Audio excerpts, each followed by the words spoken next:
Good afternoon. We're going to be discussing Lord Byron's short poem, Manfred. I'm really excited now to see how all these works of literature we've read so far are going to culminate now in this final reading of ours for the semester. So there is so much to be said about the great Lord Byron. Well over 200 biographies have been written about him.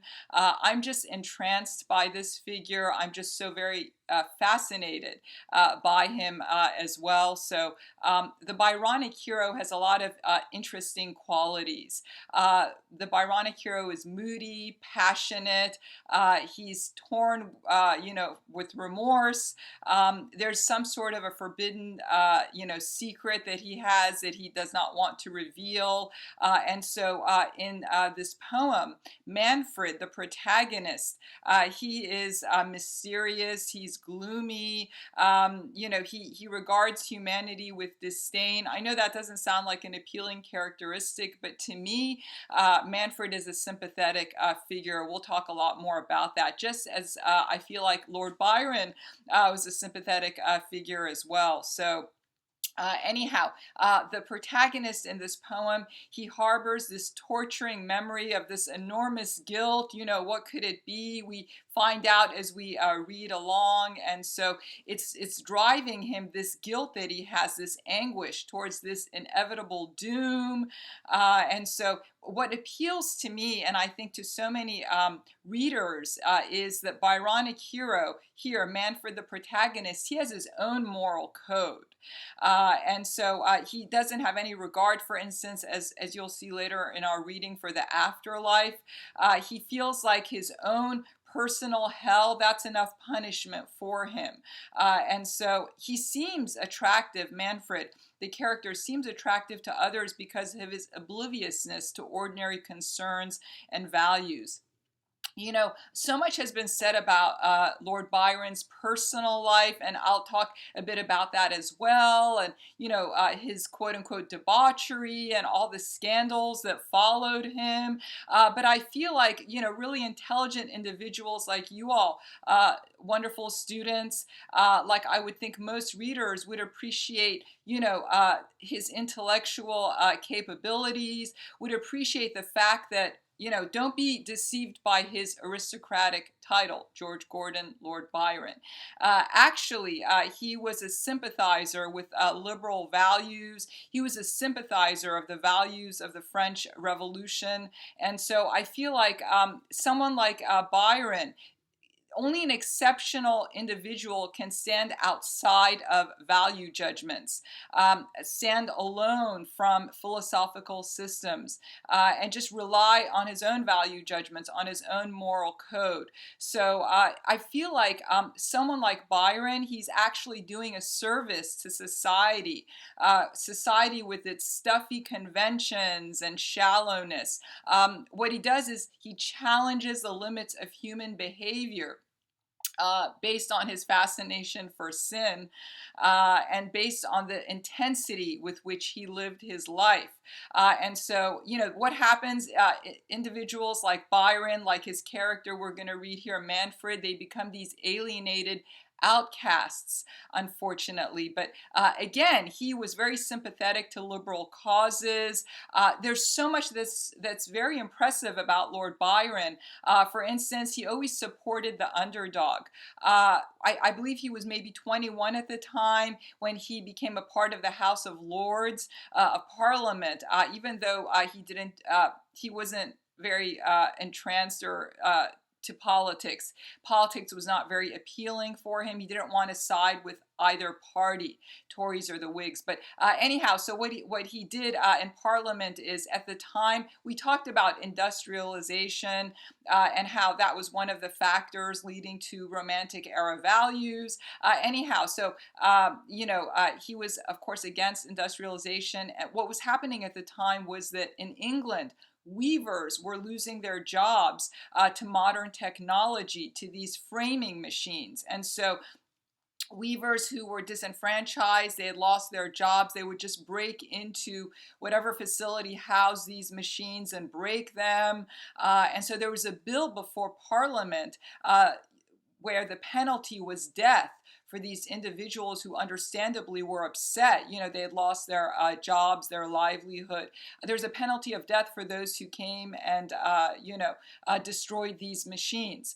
Anyhow, Lord Byron had this impassioned speech before Parliament in support of these weavers and against this bill. He wanted to ban this bill. So unfortunately, the bill was passed, the House of Lords. But anyhow, that's just one example of how, he, even though he had that aristocratic title, still he supported the underdog. I think really all throughout his life, throughout his travels. What comes to mind is when he visited Spain, for instance. When he visited Spain, among his impressive itinerary, he was socializing with the commoners and also with the noble Spaniards as well. So yes, he might have been arrogant. I'll talk a little bit about that later in maybe in British society. But by the way, he said, Lord Byron, that he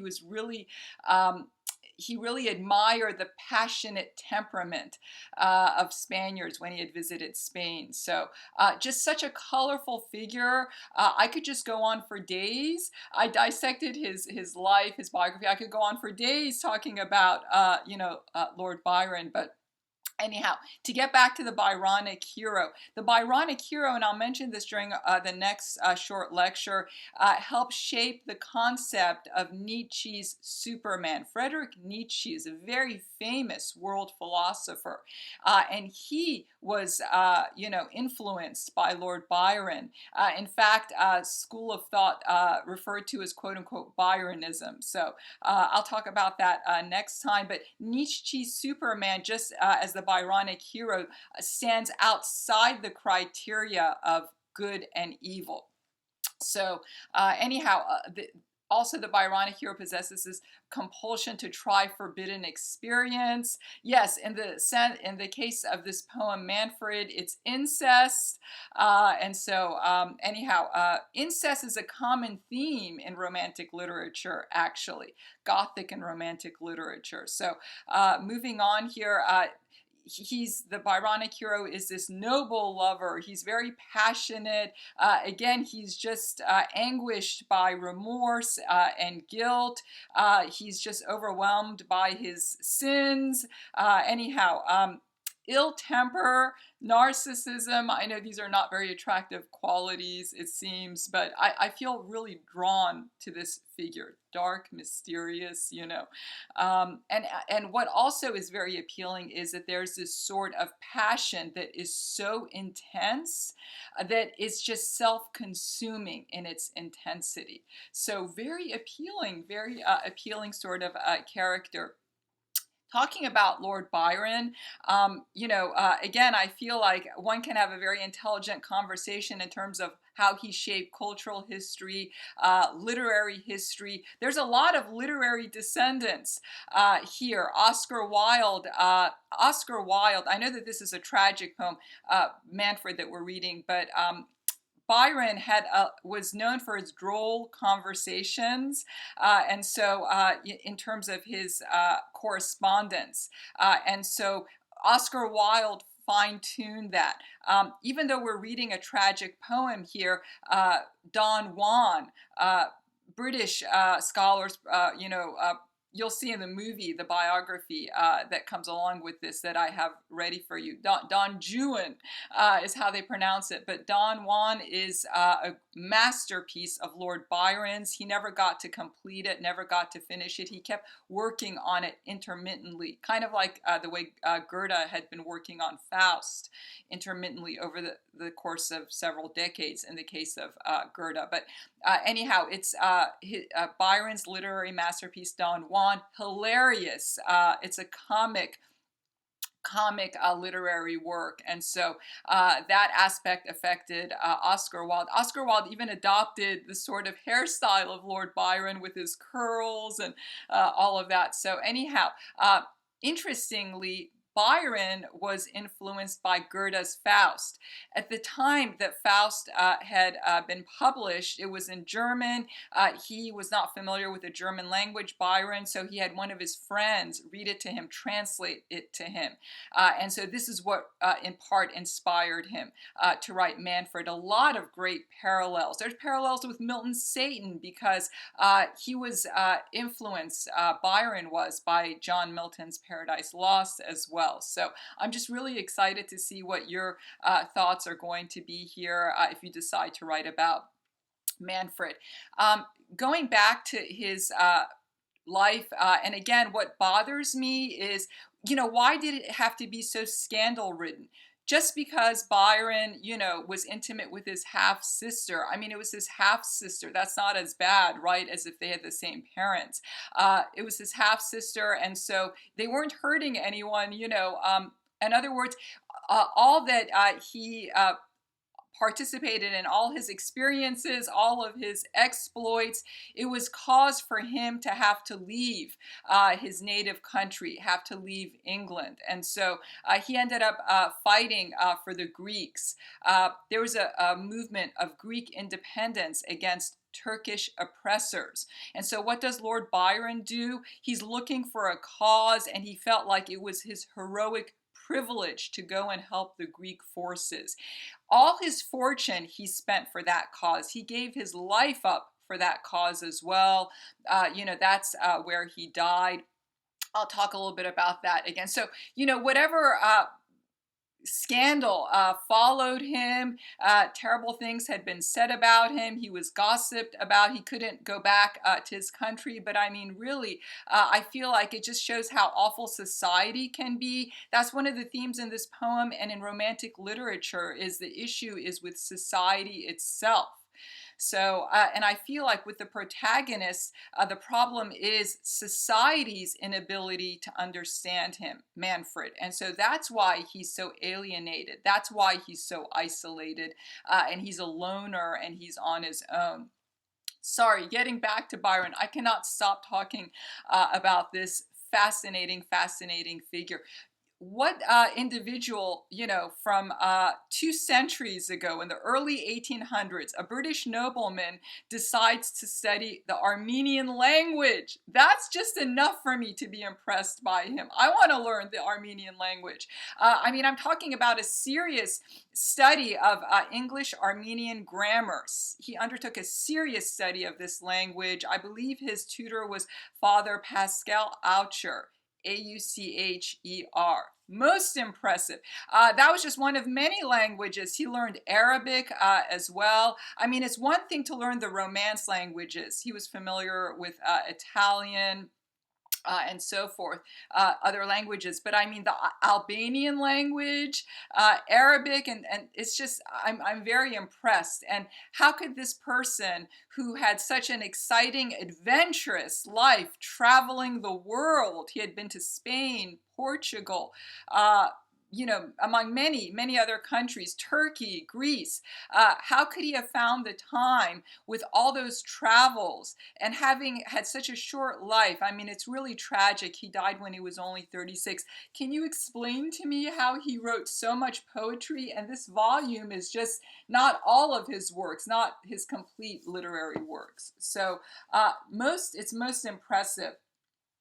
A lot has been said about the way he had treated women in relationships. I can just support him and justify all his actions. And I see you all do that in your essays with certain protagonists, or with, heroes or anti-heroes. You all can just justify perhaps their actions, certain incidents, in the literary work that you read. So anytime that he felt that he was pushed into something, Lord Byron, that's when he would just lash out. That it's because of his attitude that I'm not pushy with others. I mean, it's affected me to that degree. You see how I'm not pushy with the due dates for your essays? So I learned that from Lord Byron with anybody I know, work-wise, personally, anyone. I'm not pushy at all. Absolutely the opposite. So thanks, Lord Byron. He was married. It was a terrible situation. You'll see it in the film. But again, and again, this is something that I feel is very important. At that time, what would everyone do? You get married, you procreate. Well, maybe he is just so brilliant. He is just such a free soul. He cannot follow the standards of society. I mean, this man explored every sexual possibility. It makes him even more, exciting, more fascinating. And so there's these interesting stories about, when he was going to get married. By the way, it's because of appearance sake, and I feel, again, society is to blame. When the wedding cake had been baked, he thought it might have been too late, but despite the fact that was the case, he still wrote a letter to his fiancée. He wanted to break off the wedding, to cancel the wedding, but his sister, his half-sister, wanted to save both their reputations, hers and Byron's, and she stopped him, Lord Byron, from mailing the letter to his fiancée to just cancel the wedding. So a lot of anguish he went through. This man was not marriage material. He was not meant to be a father. Again, a lot of sort of negative things about him. Why should I have to tell you? I mean, you can see it in the film, you can read about it, but I just think it's unfortunate that sort of negativity had to follow him, because again, he affected future literary writers, the great philosopher, future philosopher Nietzsche as well. So really, credit should be given to him for that. In terms of his arrogance at certain points, yeah, I can justify that as well. He was 10 years old at the time. He was in class. There was roll call. He's 10 years old, and he's referred to as Lord Byron. And so he breaks out in tears. This is the first time he's been referred to as such. And so the schoolmaster, the headmaster, takes him afterward to his office and says, yes, his paternal great uncle had passed. He had inherited that title of Lord. And so Lord Byron, and also the properties and so forth. And actually, the headmaster treated him to some cake and wine. And so he said, Lord Byron, after that experience, he had this sort of newfound dignity with which he regarded himself. And that's just because others treated him, with a lot of respect. So anyhow, and also in terms of that wild life of his, with lots and lots of intimate encounters, different classes, different genders, quite fascinating. When he was 9 years old, believe it or not, he had been molested. The family maid would come to his bed, and molest him, and she drank excessively. She would beat him. At the same time, though, she would teach him about the beauty of the Psalms of the Bible. And so that's why we have in Byron's work pious hypocrites at times, and so it was to the point where it affected the way he regarded religion. And when he was going to get married, he decided that he did not want to get married in a church, and so it was a private wedding ceremony that he had. So speaking again about wedding, my gosh, it's been said in the first few days where he had gotten married, he had woken up in bed and he saw the fire in the fireplace. The firelight was illuminating the red curtains. He saw his wife lying beside him, and he screamed because he thought he was in hell. Some people are just not fit for marriage. And again, I feel like it's pressure from society at the time made him do what he did not want to do. And it was pressure from society that he had to flee England. We know that the penalty for same-sex relationships was death at the time, unfortunately. And so again, I feel like he was just hounded by society. That's most unfortunate. Perhaps if that had not been the case, he would not have gone to Greece and risked his life, even though he was a martyr at the time of his death. The way he died is just so unfortunate, my gosh. What had happened was he had gone riding in the rain. It was very cold, and so he had a fever. At the time, the medical treatment for illness was to sick live leeches on individuals, thinking that maybe, they would improve. the problem is, I think the doctors killed him. He even said the doctors have assassinated me. Doctors, stick these leeches on him for maybe 1 to 2 pounds of blood a day, every couple hours for several days. I mean, he was deprived of so much blood. It's terrible. I think at one point there was 12 leeches on his temporal arteries. So my gosh, I really think it's the doctors who had killed him. It was a really tragic death, and so again, he risked his life. So he had a sense of fatality, though, early on. I feel like he knew he was not going to live a long life, and you see this in his hero Manfred as well. So anyhow, I could just continue talking about his life. I'm going to just get on with the reading here. So, is his exciting life, is that maybe one reason why he's my favorite romantic era writer? I don't know. Maybe, perhaps. I'm just enthralled by Lord Byron. So, anyhow, moving on here, I'm getting to our reading. This is just my lecture notes. A lot of the same themes in Paradise Lost, the tree of knowledge of good and evil. When they had the forbidden fruit, Adam and Eve, that brought them a lot of sorrow. And so knowledge brings sorrow. That's a common theme here as well. We begin Manfred very melodramatically. It's in a Gothic gallery at midnight, and the hero is describing his mental anguish. And so I'm not going to read all of what's in my written lectures, please, but you go ahead and do so. But this is just part of the quote. Manfred says, "Sorrow is knowledge. They who know the most must mourn the deepest over the fatal truth. The tree of knowledge is not that of life. Philosophy and science and the springs of wonder and the wisdom of the world I have essayed, and in my mind there is a power that to make these subject to itself, but they avail not. I have done men good, and I have met with good even among men, but this availed not. I have had my foes, and none have baffled, many fallen before me, but this availed not. Good or evil, life, powers, passions, all I see in other beings have been to me as rain unto the sands, since that all nameless hour. I have no dread, and feel the curse to have no natural fear, nor fluttering throb that beats with hopes or wishes, or lurking love of something on the earth." So just like Milton's Adam and Eve, I feel like Byron's protagonist, he is paying this enormous price for forbidden knowledge.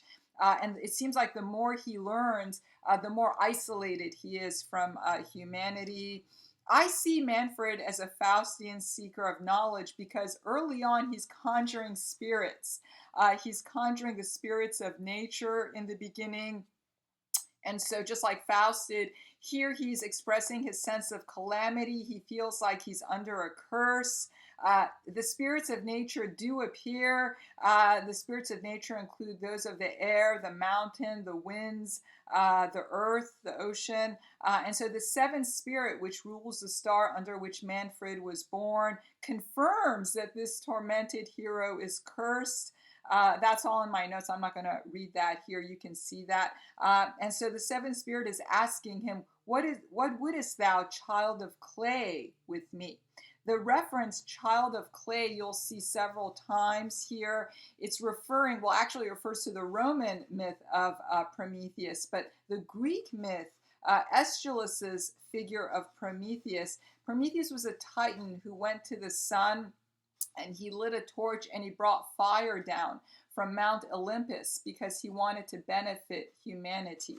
And so, unfortunately, the god Zeus, the Greek god Zeus, he was a tyrant, and he had Prometheus punished by chaining Prometheus to a mountainside and having an eagle feed off of his vital organs. My goodness gracious, talk about tyranny. And so eventually Hercules came to the rescue, and rescued Prometheus from his chains and released him. But there's a Roman version of the myth as well, that Prometheus had animated a figure of clay, had animated man from clay. So Prometheus is regarded as this sort of savior of mankind, as a sort of rebel against authoritarianism. And so Byron's favorite unrelenting hero was the Greek Aeschylus's Prometheus. And so there's several references to Prometheus here. So just as Prometheus defied the gods, Manfred defies the powers of darkness. It's interesting because Faust follows, Mephistopheles, whereas Manfred defies those dark forces. So the spirits are referring to to Manfred's Promethean status. They tell him that they're at his beck and bidding. And so, what would you ask for if you had conjured up spirits? These powerful spirits. What would you ask for? What does Manfred ask for? Instead of wanting longevity or wealth or power, he's simply asking the spirits for oblivion, for forgetfulness. And so you're thinking, what is weighing on this man's mind? What could it be that's so terrible that he wants to forget the past? And so we don't know yet what the cause of his emotional burden is. That's still unknown. The spirits respond that they can grant him mastery over the elements of nature. They don't have the power to grant him oblivion. They don't have the power to grant him mastery over the internal self. They tell him. So now the anguished hero is asking if death was going to lead him to an oblivious state, and they reply that they can't tell him if death is going to bring him what he desires because they're immortal. Automatically, I'm really sympathetic to this character. What could it be that is weighing on him like this? How terrible is this sorrow that he's holding in his heart? So Manfred now is asserting his Promethean stature. Take a look at this.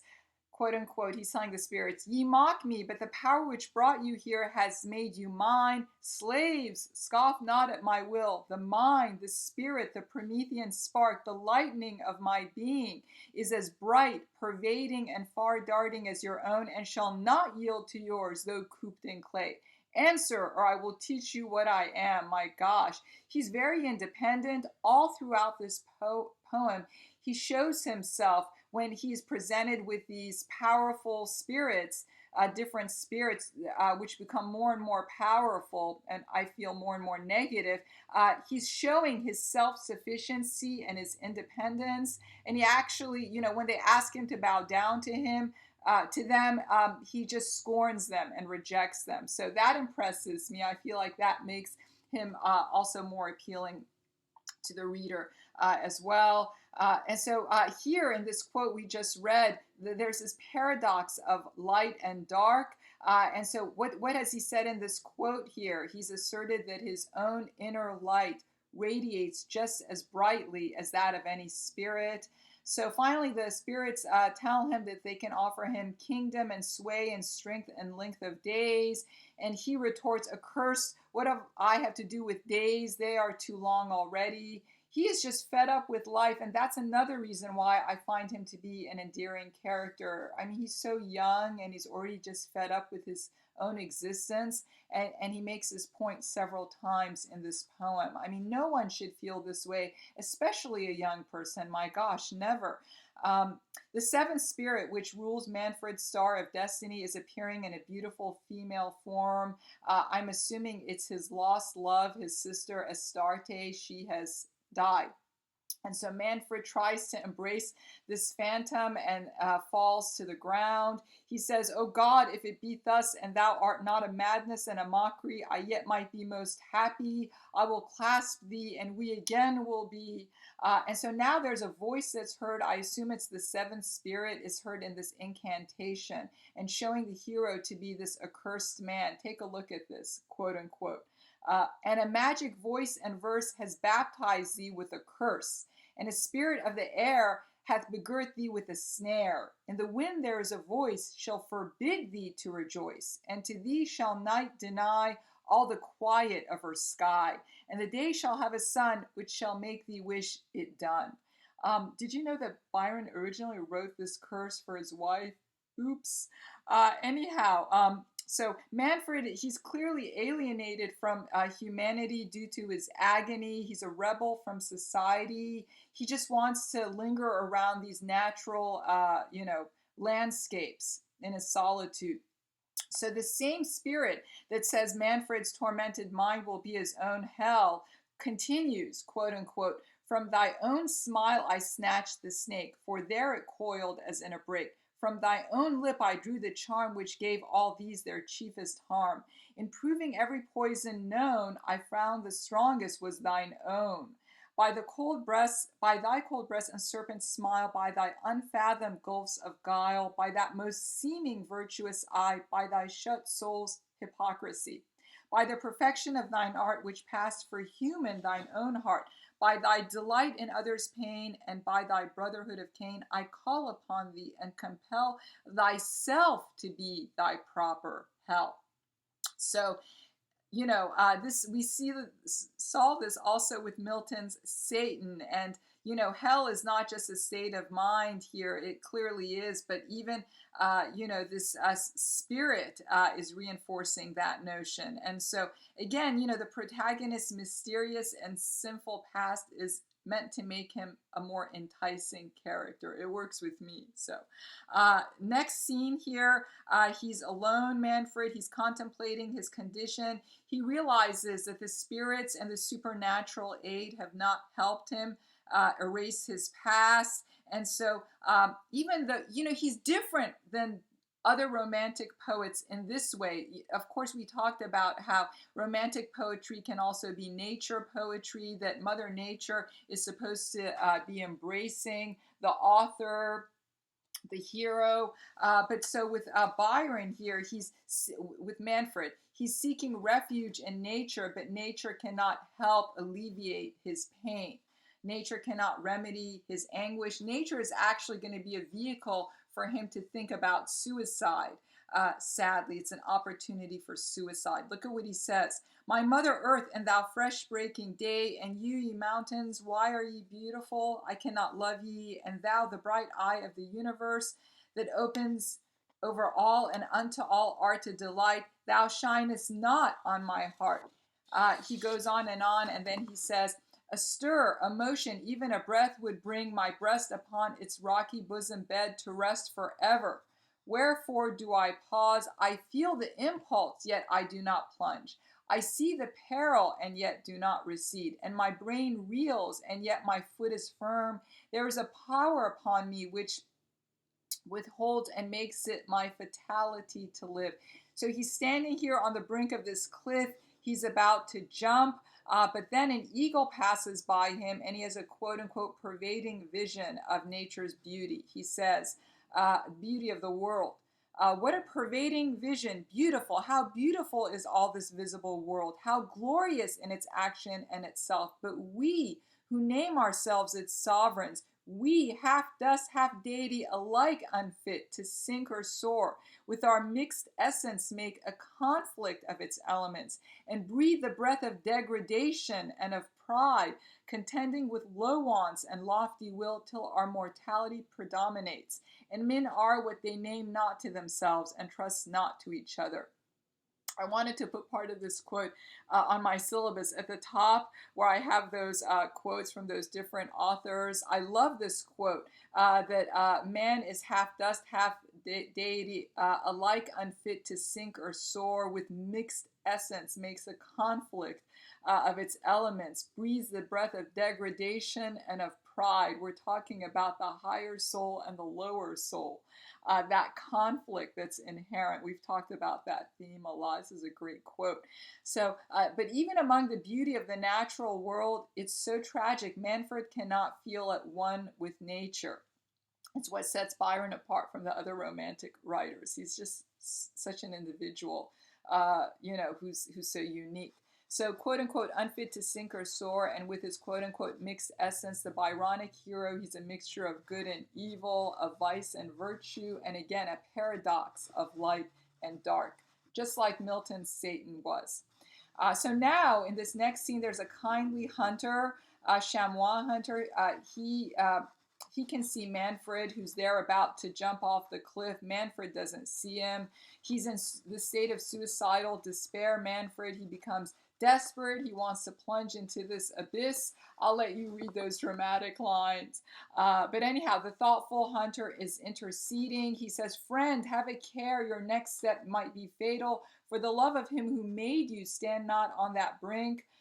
And so now, next, what follows, of course, Manfred doesn't go through with this, ending his life, thankfully. The Byronic hero and the hunter, he's an ordinary individual. I feel like they have this sort of conversation so that he's a foil, the hunter is a foil to this aristocratic, sinful, and suffering protagonist.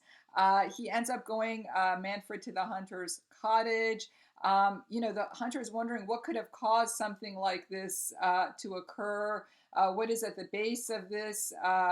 Manfred's desire to end his life. And Manfred hints that his sin is incest.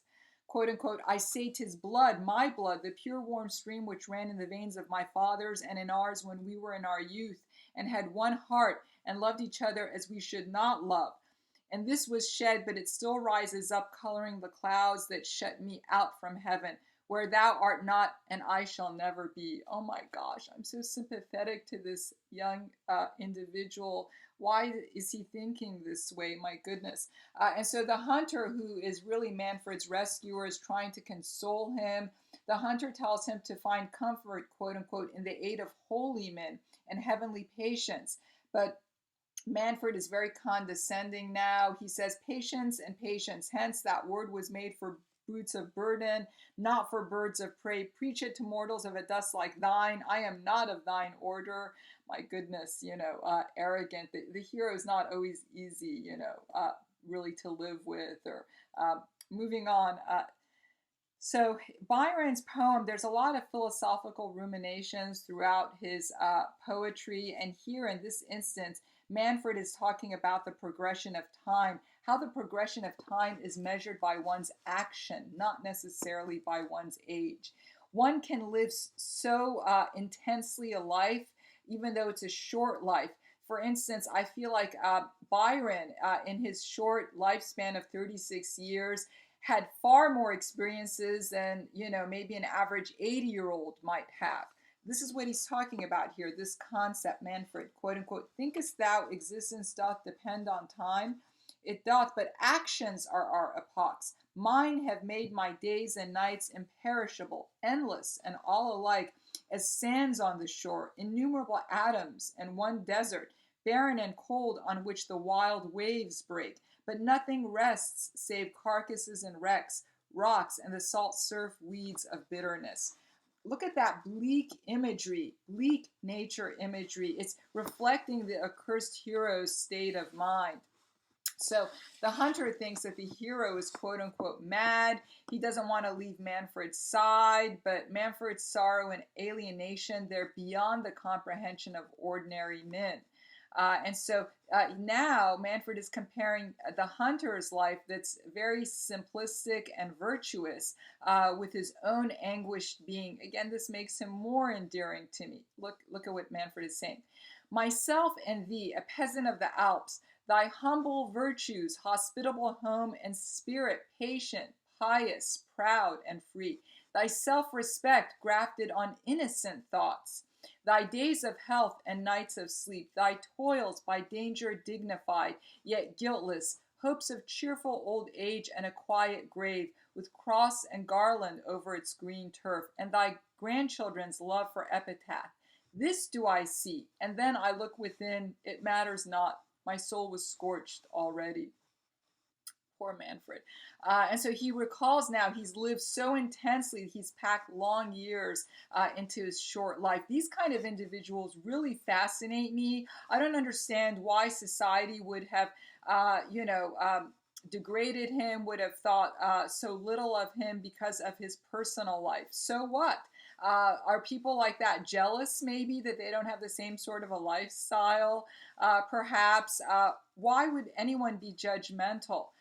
Really, again, I haven't even spoken much about Manfred's upbringing and so forth. But I mean, I feel like when you see what a person's life is all about. In other words, maybe that's why they've acted the way they have. Maybe that's why their philosophical beliefs are what they are. One should never be judgmental of others, really.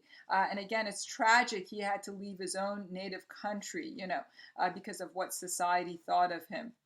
So moving on here, let's see, where are we? The benevolent hunter's pastoral life, that epitomizes romantic values, actually. But Manfred says he appreciates these values, but quote unquote, he's willing to undergo in life what others could not brook to dream. And so that's his ceaseless activity. Manfred's ceaseless activity, Lord Byron's ceaseless activity. We saw this with Faust. Faust's quest for the unattainable, that defied ordinary moral limits, that infinite longing that Faust had, and actually Faust's insatiability for experience. It led, surprisingly, to his salvation. Unfortunately, that's not the case we saw with Byron. So moving on here, but again, Manfred's Faustian striving for experience, is evident here throughout the poem. So the hunter now is wondering about Manfred's cause for self-destruction. What could it be? Did he try to seek revenge against his enemies, perhaps? The hunter is guessing, and Manfred discredits the hunter's hint of murder and says that his intense love had proved to be fatal. Manfred says, quote unquote, my embrace was fatal. So he wants to offer the hunter, this self-sufficient protagonist, some sort of a comfort. The hunter says he's going to offer his prayers, quote unquote, heaven give thee rest and penitence, restore thee to thyself. My prayers shall be for thee. And in many episodes we see in this poem, the hero's pride is highlighted, and spiritual autonomy is what's emphasized in this poem of Manfred. Manfred declares to the hunter he doesn't need his prayers, just quote unquote thy pity. So anyhow, we're going to continue on with this short poem next time. Promise me, do me a favor, do yourselves a favor, watch that documentary on Byron that I posted in the same module for Manfred. And I hope that you all will be Byronites like I am as well, and that you're going to appreciate his literary work. So talk to you soon. See you soon to finish up this poem. Take care.